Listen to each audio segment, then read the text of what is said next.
twin pianos, Chris Hudson, Doug Saleeby, the Duggar. Okay. Boy, I go way back with you guys to Overton Square, Wink Martindale's joint. 1982. He found you in Vegas. Tell the story, guys.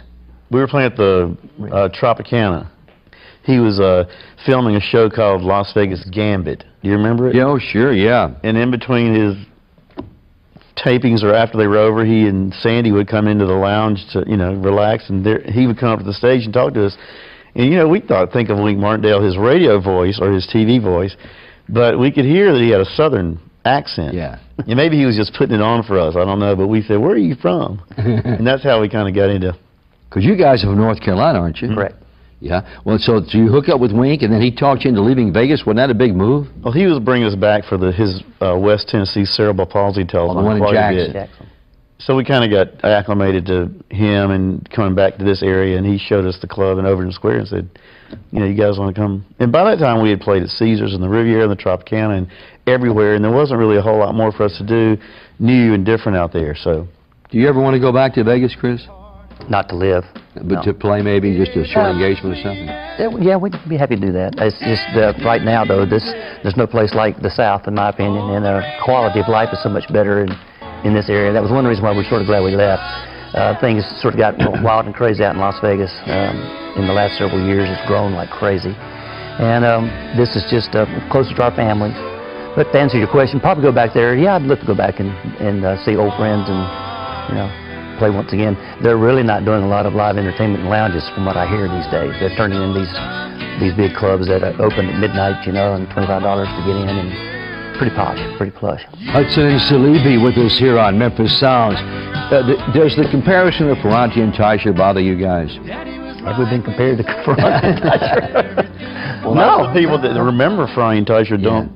I remember because I played their records. Right. But that was the first thing that hit me when I saw you at Wink Martindale's place in Overton Square was Ferranti and Teicher, you know. No kidding. That's not a bad comparison. No, it's not. That's compliment. I wish I played as well as they do. But North Carolina, where in North Carolina, Chris? I'm from Shelby, North Carolina. How about Doug? I'm from Statesville. Both towns are like within 40 miles of Charlotte. What happens when University of Memphis basketball has to play University of North Carolina?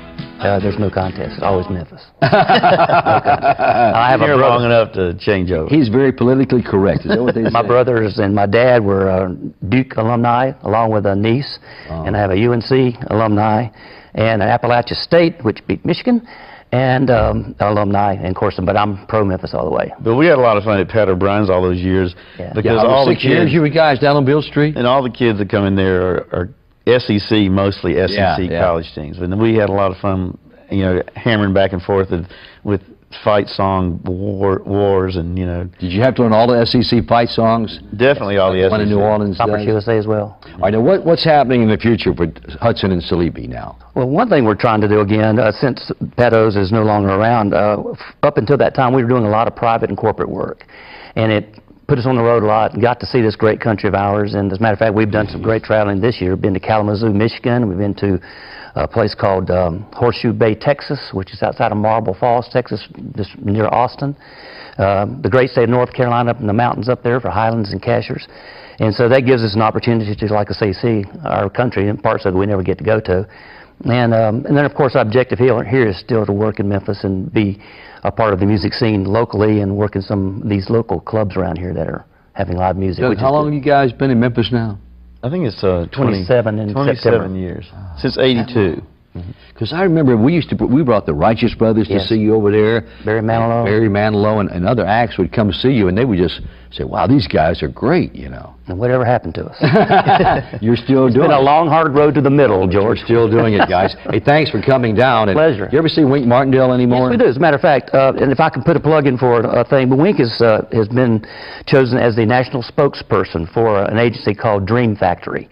And it grants wishes for terminally or chronically ill children.